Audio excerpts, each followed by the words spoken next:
నేను కోరుకుంటుంది మన సంక్రాంతి ఒక కొత్త సంక్రాంతి అవ్వాలి మన పీఠికాపురం.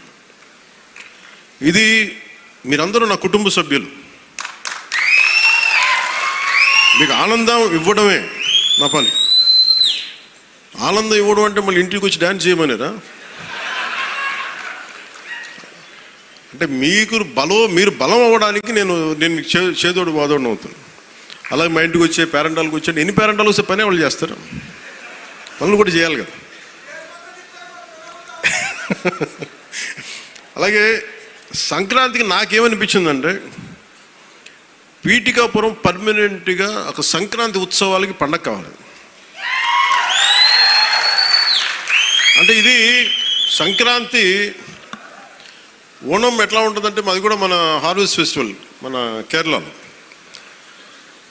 అది భూమిని నమ్మే ప్రతి ఒక్కరి పండగ అది. మరి కేరళ చాలా ఒక అనూహ్యంగా ఏంటంటే అన్ని మతాలు జరుపుకుంటారు.